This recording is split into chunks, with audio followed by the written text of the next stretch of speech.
AB, a 64-year-old female from Pasig City, who came in with the chief complaint of headaches in the frontal and occipital area, accompanied by knee pains and elevation in the blood pressure.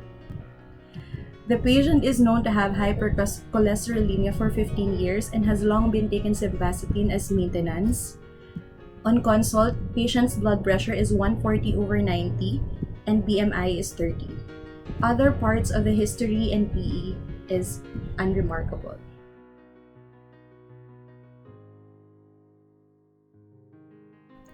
Our patient's main problem are headache and neck pain, probably due to high blood pressure.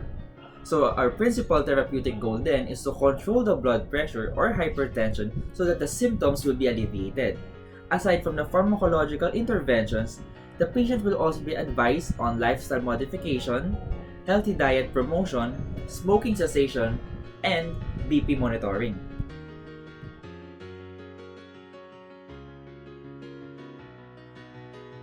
So may apat na drugs na pwedeng ibigay sa patient. Number 1 is telmisartan, brand name Pritor, which is a angiotensin receptor blocker.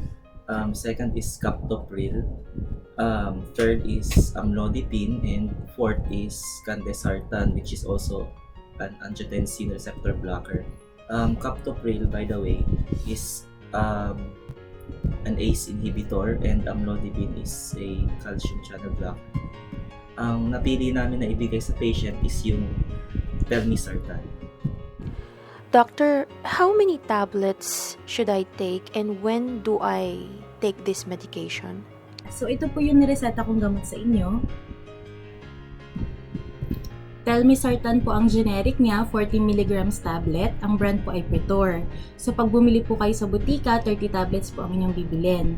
So paano nyo po ito iinumin? Take 1 tablet po sa hapon for 30 days, with or without meal po.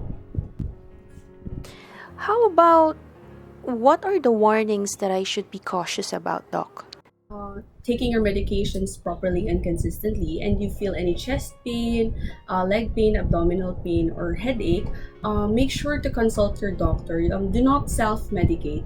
If you've been taking other drugs, make sure to consult the doctor kasi minsan yung drug na to might have an effect on your current medications. And if you develop DM or your renal impairment, take your blood test and results to the doctor para ma-adjust natin yung current medications. So, Doc, what would be the effect of this medication in my body, in my blood pressure to be specific? Under the drug class, angiotensin 2 receptor blockers. This drug will block the binding of angiotensin 2 to its receptors on the muscles surrounding the blood vessels. Once blocked, these blood vessels will dilate, causing the decrease in your blood pressure. This effect usually lasts for 9 hours. How about side effects? What should I expect? Ito yung mga common na pwede mo maramdaman na mga side effects pag nagtitake ka ng gamot mo. Una, pwede ka magkaroon ng pagkahilo, mabilis na pagkapagod, pagsakit ng ulo mo, sinusitis, pwede ka rin magkaroon ng mga sipon-sipon, pagkasakit ng lalamunan, katay ng lalamunan, UTI, back pain, dyspepsia, tsaka yung feeling mo naduduwal ka. Pero pag mild lang to at hindi naman nakakaabala sa'yo, okay lang. Pero pag lumalala na, pwede ka na magpakonsulta sa doktor pag naabala ka na. Thank you. Aside from this medication, Doc, are there any non-pharmacological advice you can give me? So, cigarette smoking is a powerful cardiovascular risk factor, and smoking cessation is one of the most effective lifestyle modification against cardiovascular diseases. So, to start, you must set a quit date and tell your family, friends, and coworkers. Then, you gradually decrease the number of sticks per day and avoid reminders like your lighters, matches. Also, avoid the places, people, and situation that can make you want to smoke. So, get support and exercise daily. So, benefits of quitting are the normalization of your blood pressure, and it will decrease the risk of cardiovascular diseases. So your beer intake with clients can be avoided by opting for juices or wine or any other drinks that are not alcoholic. Another option is for you to have your dealings in restaurants which offers healthy food. Time for exercising, kahit anong aerobic na exercise gaya ng jogging, ng swimming, hindi naman po kailangan na araw-araw. Pwede po siya 3 times a week for 30 minutes po. And also, pwede natin siyang i-refer sa isang nutritionist para mabalance po yung kanyang kinakain. And also, monitor po natin yung pagkain niya araw-araw, sa umaga, sa gabi, at saka bago po siya uminom ng gabi. When will I come back, doctor? Up after a month on September 14, 2018 or after your USG. You can call your doctor if symptoms persist or any skin ulcers develops, any hypersensitivity reactions occurs, or pain in your lower extremities. Why do you choose this drug among all the medications that you have? This newly diagnosed hypertensive patient, we have considered 3 first-line antihypertensive drugs. We had thought of the ACE inhibitors, the angiotensin receptor blockers, also the calcium channel blocker. In choosing which medication is the best, we considered 4 concepts: efficacy, safety, suitability, and cost.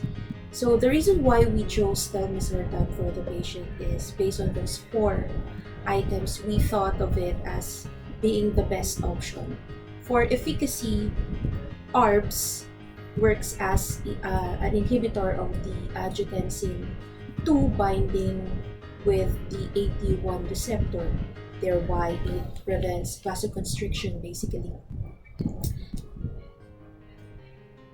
For the safety, we considered which one of the drug classes has the least side effects and adverse effects. For the captopril, which is an ACE inhibitor, it's more prone for the patient to develop cough. And for the calcium channel blocker, it has cardiac affectations. That's why we try to shy away from that. For the food and drug interactions, we consider that one as well. Telmisartan can be taken with or without food. However, food can somehow decrease the absorption of this medication. For the drug-to-drug interaction, we considered the patient is taking simvastatin, and according to studies, telmisartan when taken with simvastatin, it has a synergistic effect when it comes to enhancing the anti-lipidemic effect of simvastatin, which is a good thing because if we take it with amlodipine, the simvastatin has a known side effect or adverse effect of the patient developing myopathy, as well as with other drug classes that we had considered, the amlodipine, captopril, basically those. For the suitability, this telmisartan is a long-acting medication. It has a 24-hour effect, which the patient is which is basically beneficial for the patient. She can only take it once daily. She can choose in the evening, which is request naman ng pasyente.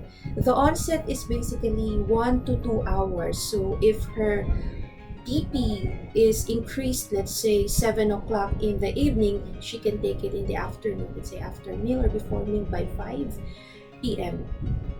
For the cost, well, this is the drawback of telmisartan. It doesn't have generics based on the profile to be able to buy telmisartan naman. So if in real life, hindi kaya ng pasyente, that's the time that we can go to a second line, which is also an ARB or an angiotensin receptor blocker na mas mura. But for now, we are choosing telmisartan because that's the best for the patient based on efficacy, suitability, and safety.